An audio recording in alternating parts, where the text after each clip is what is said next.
بسم اللہ الرحمن الرحیم۔ میں پچھلے چند دن سے ایک بہت ہی اہم موضوع پر کچھ کتابیں پڑھ رہا تھا، اسلام اینڈ پالیٹکس یا پالیٹکس ان اسلام۔ کیونکہ میں پالیٹکس کا اسٹوڈنٹ ہوں، پالیٹکس کو پریکٹس کرتا ہوں، پولیٹیکل انالیسس کرتا ہوں، تو میں نے کہا یار میں اس کو ڈیموکریسی کو، آج کی ڈیموکریسی کو اسلام کے تناظر میں تھوڑا جانچنے کی کوشش کرتا ہوں کہ اسلام پالیٹکس کے بارے میں، ڈیموکریسی کے بارے میں، ڈیفرنٹ فارمز آف گورنمنٹ کے بارے میں کیا کہتا ہے۔ یہ ایک سیریز آف لیکچر ہے، اسلام اینڈ ڈیموکریسی۔ انشاءاللہ آنے والے دنوں میں 2-3 اور لیکچرز میں اسی سبجیکٹ پر دوں گا۔ تو حضور صلی اللہ علیہ وسلم نبی تو دیکھو بون اللہ تعالیٰ کے خلیفہ ہوتے ہیں، جتنے بھی نبی آئے اللہ تعالیٰ نے ان کو حکومتیں دیں۔ بنی اسرائیل میں کچھ انبیاء تھے، تمام نے حکومتیں نہیں بنائیں، چند ایک نے بنائیں، جن میں حضور صلی اللہ علیہ وسلم ایک پیغمبر ہیں جو کہ آخری پیغمبر ہیں، جنہوں نے ایک بہترین ریاست کا نہ صرف شیپ اپ کی بلکہ آج تک بنی نوع انسان کے لیے اس سے بہتر ریاست نہیں بن سکی۔ حضور صلی اللہ علیہ وسلم کے اس دنیا میں جانے وصال کے فوراً بعد 4 خلفائے راشدین کا دور آتا ہے جو کہ 30 سال پر محیط ہے۔ اس دور کو خلافت راشدہ بھی کہتے ہیں، رائٹلی گائیڈڈ کیلفس جسے کہہ لیں۔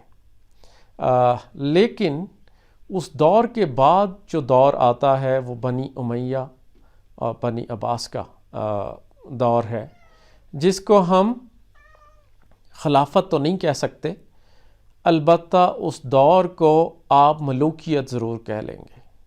اس کے بعد مسلمانوں کے ایک دور آیا آٹومن امپائر کا، جسے کہہ لیں کہ سلطنت عثمانیہ بھی کہا جاتا ہے۔ پچھلے دنوں میں ڈرامے بھی بہت مشہور ہوئے، لیکن یہ دور بھی خلافت یہ کہتے ہیں اپنے آپ کو، لیکن یہ بھی پھر ایک ملوکیت کا دور تھا، کیونکہ اگر بادشاہ والد تھا تو پھر اس کا بیٹا بن گیا یا اس کا بھائی بن گیا، اور خاندان میں یہ سلسلہ جاری رہا۔ ویئرایز اسلام کیا کہتا ہے؟ اسلام تو مشاورت کے ساتھ اپنا حکمران چننے کی بات کرتا ہے۔ اگر آپ حضرت ابو بکر کے بعد دیکھیں تو حضرت عمر رضی اللہ عنہ کو مشاورت کے ساتھ چنا گیا، پھر حضرت عثمان کو مشاورت کے ساتھ چنا گیا۔ تو اسلام تو ڈیموکریسی کے بہت قریب ترین ہے۔ اگر کوئی مذہب ہے جو ہے تو وہ اسلام ہے۔ فرق کیا ہے ڈیموکریسی میں اور اسلامی ریاست میں؟ ڈیموکریسی میں ہم کہتے ہیں طاقت کا سرچشمہ عوام ہے، ویئرایز اسلامی مملکت میں طاقت کا سرچشمہ اللہ تعالیٰ کی ذات ہے۔ ہم مسلمان ہونے کے ناطے ہمارا یہ یقین ہے، ہمارا یہ عقیدہ ہے کہ اللہ تعالیٰ کی بنائی ہوئی جو حکمرانی ہے وہ ساری کی ساری اللہ کی طرف سے ہے، اور اس مملکت میں جو قانون بنائے جائیں گے وہ قرآن اور سنہ کے عین مطابق ہوں گے۔ تو یہ تو ہے کانسیپٹ اسلام کا ایک ریاست کے بارے میں۔ اب میں چند الفاظ کہنا چاہتا ہوں کہ مملکت پاکستان کا قانون کیسا ہے، اور ہم نے کیا ہسٹری سے کچھ سبق سیکھے کہ نہیں سیکھے۔ پاکستان اسلام کے نام پہ مارز وجود میں آیا، پھر ہم نے ایک کانسٹیٹیوشن بنایا 1973 کا، اور جس سسٹم کو ہم فالو کر رہے ہیں وہ پارلیمنٹری فارم آف ڈیموکریسی ہے۔ یہاں میں یہ بتاتا چلوں کہ ایک تھیوکریسی تھی اور ایک ڈیموکریسی تھی۔ تھیوکریسی میں پاپ جو تھا وہ سارا کنٹرول کرتا تھا، اور اس کے کارڈنلز اور وہ سارا سسٹم۔ پھر ویسٹ نے کیا سمجھا کہ یہ جو نظام ہے یہ اسٹیٹ اور ریلیجن یہ ساتھ ساتھ نہیں چل سکتے، تو انہوں نے اسٹیٹ کو، چرچ کو اسٹیٹ کے افیئر سے سیپریٹ کر دیا۔ لیکن مسلمانوں کا نظام ایسا نہیں ہے، وہاں پہ مختلف پاپس نے اپنی مرضی کے فیصلے کرنا شروع کر دیے۔ they were not in line with their religion even۔ تو اس وجہ سے انہوں نے اسٹیٹ کو ریلیجن سے ڈیفرنٹ کر دیا۔ لیکن ہمارے ہاں تو اسلام ایک بہت ہی کمپریہنسو آپ کو گائیڈ لائن دیتا ہے۔ اچھا، یہ اسلام ہرگز نہیں کہتا کہ آپ نے پارلیمنٹری فارم آف ڈیموکریسی کو اڈاپٹ کرنا ہے۔ یا پھر آپ نے پریزیڈنشل فارم آف گورنمنٹ کو اڈاپٹ کرنا ہے۔ ہم کیونکہ برطانیہ کے زیر سایہ رہے تو ہم لوگ برطانوی نظام کو، پارلیمنٹری فارم آف ڈیموکریسی کو ہم اڈاپٹ کر رہے ہیں۔ یہاں پہ مولانا مودودی صاحب کا ایک بہت ہی فیمس اس دور میں جو انہوں نے تھیوری دی تھی، انہوں نے کہا تھا کہ ہم نہ تو ڈیموکریسی ہیں نہ ہم تھیوکریسی ہیں، کیونکہ ہم تو ایسی مملکت یا ایسا نظام چاہتے ہیں جہاں پہ اصول وضع ہوں کہ اللہ تعالیٰ کی ذات سپریم ہے، اور اس کے بعد باقی آپ ڈیموکریٹک سسٹم میں آپ چلتے جائیں، اس پہ تو کوئی مسئلہ نہیں ہے۔ تو یہ میں کہنا چاہتا ہوں کہ ڈیموکریسی اسلام کے اصولوں کے قریب ترین اگر کوئی نظام ہے تو وہ ڈیموکریٹک سسٹم ہے۔ لیکن میرے ملک میں مسائل کہاں آئے؟ ہمارے ہاں کبھی پریزیڈنٹ کی پرائم منسٹر کے ساتھ مسئلے رہے، آپ ہسٹوریکلی دیکھ لیں، کبھی ہمارے ملک میں مارشل لاز آ گئے، پھر کبھی اچانک چند پارلیمنٹیرینز کا ضمیر جاگتا ہے اور وہ جو آپ کا وزیر اعظم ہے وہ اتنا مفلوج ہو جاتا ہے کہ اس کو اوور تھرو کر دیا جاتا ہے، یا پھر وزیر اعظم اور صدر کے اختیارات کی جنگ، یہ ہمارے پولیٹیکل سسٹم کو انہوں نے سسٹین کرنے ہی نہیں دیا۔ تو ایکچولی اسلام کیا کہتا ہے؟ اسلام یہ کہتا ہے کہ اگر کوئی لیجسلیشن سنہ کے اور قرآن کے مخالف نہیں ہے اور آپ اپنے پارٹی کے منشور کے مطابق جیت کر آئے ہیں تو you are supposed to stand with your party. لیکن آن دی ادر ہینڈ کیا ہو رہا ہے کہ یہاں پر نہ تو منشور کا خیال رکھا جاتا ہے، اور کئی دفعہ پارٹی لیڈرز بھی they start acting as dictators. تو دونوں طرف ایکسٹریمز ہیں۔ تو اس کا حل کیا ہے؟ میں نے آج سے 2 سال قبل ایک آرٹیکل لکھا پریزیڈنشل فارم آف گورنمنٹ پہ، اور دوسرا آرٹیکل تھا سینٹ ریفارمز پہ۔ سینٹ ریفارم پہ جب میں نے لکھا تو میں نے کہا کہ یہ ان دنوں میں ہارس ٹریڈنگ عروج پر تھی، جس پارٹی کے جتنے ممبرز تھے پتہ لگتا تھا سینیٹر کسی دوسری پارٹی کا بن گیا۔ تو میں نے کہا why not to have senate election like US ایس، like even here in Kenya, کہ ڈائریکٹ الیکشن سینیٹرز کے ہوں اور وہ عوام کے نمائندے ہوں۔ یہاں پہ میں بتانا چاہ رہا ہوں کہ اس وقت ڈیموکریٹک سسٹم میں جو دنیا میں بہترین نظام ہے وہ امریکہ میں ہے۔ وہاں پر ڈائریکٹ الیکشن ہے پریزیڈنٹ کے عوام سے، تو اگر ڈائریکٹ الیکشن ہے تو اس کو کانگریس یا سینٹ پھر بلیک میل نہیں کر سکتے۔ وہاں پہ پریزیڈنٹ بہترین لوگ، فائنینس کے بہترین لوگ، آئی ٹی کے، اپنی کیبنٹ میں ان لوگوں کو چنتا ہے وچ ہی ہیز دی اتھارٹی، کہ جو سب سے بہترین اور سب سے زیادہ پروفیشنل ہوتے ہیں اپنے فیلڈ کے۔ انہوں نے ڈیوالو سسٹم کو اس حد تک کیا کہ کاؤنٹی تک لے گئے، اسٹیٹ تک لے گئے۔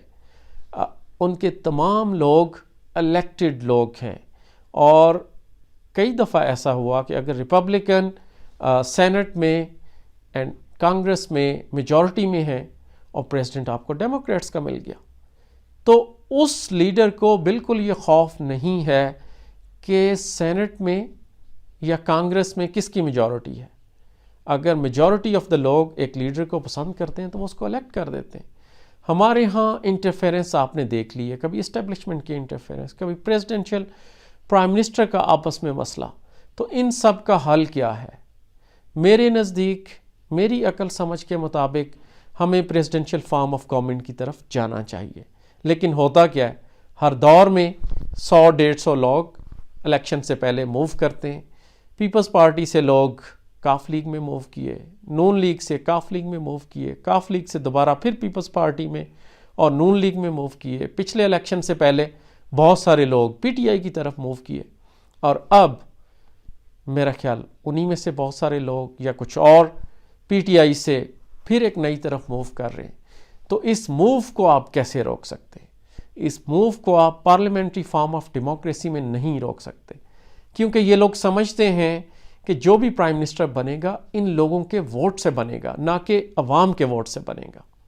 یہ وہی جاگیردارانہ نظام ہے، یہ وہی سسٹم ہے کہ جس میں کچھ اشاروں سے کچھ لوگ کبھی دائیں کبھی بائیں ہوتے جاتے ہیں۔ لیکن ہوتا کیا، انفارچونیٹ پارٹ، جب ہم لوگ حکومت میں آتے ہیں جو بھی وننگ پارٹی، کیونکہ اس کو بینیفٹ ہوا ہوتا ہے اس سارے سسٹم کا، تو وہ کبھی بھی ریفارم کی طرف نہیں جاتی۔ میری خواہش ہے، میری دعا ہے، اور میں اسٹرانگ بلیور ہوں کہ ہم اگر پریزیڈنشل فارم آف گورنمنٹ کی طرف جائیں گے، ہم یہ ریفارمز کریں گے، تو پھر ہی ہم ایک پولیٹیکل سٹیبلٹی کی طرف جا سکتے ہیں۔ یہاں پہ میں یہ بتاتا چلوں کہ اسلام کیا ایک چیز کو بہت ہی ایمفسائز کرتا ہے، اور وہ یہ ہے کہ ویٹنگ سسٹم۔